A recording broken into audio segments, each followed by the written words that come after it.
Bonjour à tous, bienvenue pour cette année 2019. Je vous présente tous mes vœux de santé, de bonheur et plein de réalisations et de restauration mécanique pour les passionnés que nous sommes. Aujourd'hui, une petite vidéo sur le régulateur tension qui fait suite à une première vidéo que j'avais fait l'année dernière sur une génératrice du Cellier. Donc aujourd'hui, on va parler du régulateur qui est associé avec cette dernière. J'en profite de faire une petite parenthèse, il y a beaucoup de régulateurs de tension, même de même marque, qui se ressemblent beaucoup, qui peuvent éventuellement être trompeurs, puisque des fois on dit tiens, ouais, c'est le même régulateur, faire attention puisqu'il y a beaucoup de modèles de régulateurs. C'est pas parce qu'ils sont marqués de la même marque ou de la même tension qu'on peut voir la 6 volts, qui sont forcément compatibles avec la génératrice qui est derrière. Donc faire très attention, bien prendre la référence d'origine de façon à ne pas endommager le circuit de charge. Donc le régulateur de tension, comment il fonctionne et de quoi il est composé? Donc on a une partie, une partie capot qui protège les organes internes, et on a des bornes en périphérie. Donc la première qu'on va trouver, c'est celle qui est sur la droite là, qui est marquée batterie ici, où on va venir connecter la batterie, le fil rouge de la batterie, le plus de la batterie. Ici on a une borne qui est marquée dynamo, où là on va venir, le fil qui débite le courant en sortie de dynamo va être récupéré sur cette borne, et une troisième borne qu'on a derrière qui est marquée EXC, qui est la borne d'excitation. Dessous, on a aussi une partie importante, c'est qu'on a la fixation du régulateur sur le véhicule, mais qui fait aussi office de masse pour les organes internes, et il faut vraiment que le régulateur soit plaqué sur la masse du véhicule pour qu'on ait un circuit de charge qui soit correct. Donc, quand on ouvre le régulateur, on enlève le capot, qu'est-ce qu'on trouve? On trouve à l'intérieur deux éléments principaux, deux électroaimants. Donc, un premier qu'on voit ici, sous le gros fil en cuivre, là, qu'on appelle le conjoncteur-disjoncteur. De l'autre côté, on voit un autre électroaimant qui est ici, qui lui qui s'appelle le régulateur. Donc, comment fonctionne cet ensemble? Ici, on a dit qu'on a la batterie qui est connectée, ici la borne de charge de la dynamo, et ici on a aussi un fil qui part de l'excitation qui va à la dynamo. Véhicule arrêté, rien ne se passe, tout est au repos, c'est-à-dire que la palette du régulateur est sur le contact du haut, et le conjoncteur, je ne sais pas si on voit bien, les contacts ici sont ouverts. Là, je vais volontairement le faire bouger, voilà, on voit bien que les contacts sont ouverts. Donc véhicule arrêté, on démarre le véhicule. En démarrant le véhicule, on va, comme la batterie est branchée ici, on va récupérer une excitation qui va être envoyée à la génératrice, qui va lui permettre de débiter du courant qu'on va récupérer sur cette borne. Le véhicule tourne au ralenti, on se situe jusqu'aux alentours de 800 à 1000 tours, pas de problème. La tension de sortie va être pas très importante. Pour rappel, on sait que la tension de sortie d'une génératrice est en fonction de sa vitesse de rotation. Plus elle va tourner vite, plus elle va sortir une tension importante. D'où l'intérêt du régulateur. Donc ralenti, tension correcte, tension on va dire basse tension, on peut charger la batterie sans trop de problème. Le conducteur accélère, monte en régime, la génératrice va tourner, donc va fournir une tension supérieure, et à ce moment-là, on va activer. La tension va activer le solénoïde qui est sous le gros fil le fil en cuivre, pardon, là. On va activer le conjoncteur qui lui va à ce moment-là venir coller la palette et fermer le contact qu'on trouve ici. Ce contact va donner toute la charge de la génératrice va pouvoir passer pour aller charger la batterie.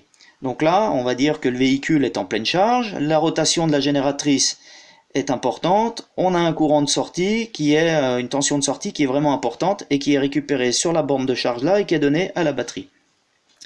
Maintenant la batterie va dire oula, je commence à avoir beaucoup de tension, je commence à être bien chargé, il va falloir arrêter. À ce moment-là, en fonction de la tension de la batterie, ici on a un deuxième solénoïde qui va, en fonction de la tension de la batterie, va attirer la palette là, et cette palette a pour but de venir faire contact venir toucher le contact qui est dessous, et on va solliciter des résistances qui se trouvent au-dessous du régulateur. Donc ces résistances, on voit, elles sont sur des plaquettes de mica, qui est un composant qui est composé de verre. Pourquoi elles sont là-dessus et là-dessous et sur du mica? Pourquoi? Parce que quand on sollicite la résistance, là, elle dissipe énormément de chaleur, d'où l'intérêt de le mettre sous le régulateur de tension, et comme ça, on va dire, on a un effet de radiateur avec la carrosserie du véhicule. Donc ces résistances ont pour but, quand le régulateur va les solliciter, les résistances ont pour but de limiter le courant d'excitation, c'est-à-dire qu'on va créer une excitation moins importante au niveau de la génératrice. Donc la génératrice, même qu'elle tourne à plein régime, du fait qu'elle ait une excitation limitée, le courant de charge va être aussi limité. Donc à ce moment-là, la batterie va avoir moins de charge, donc elle sera pas sollicitée en permanence.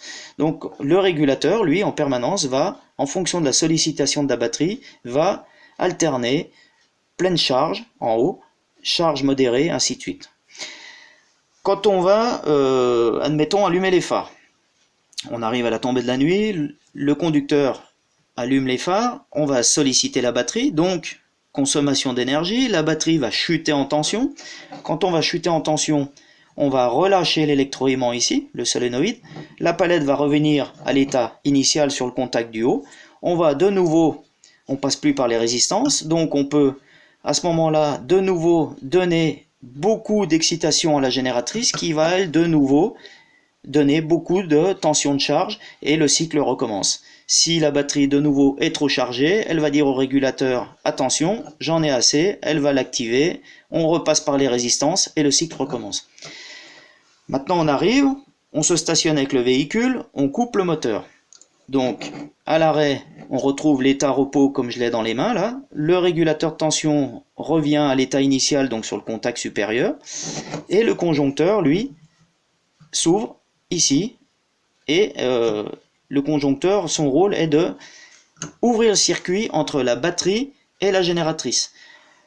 Pourquoi? Parce que si le contact ici reste collé, ce qui peut arriver, si on reste collé ici, on va vider, on va décharger la batterie à travers le bobinage de la génératrice et c'est la panne assurée.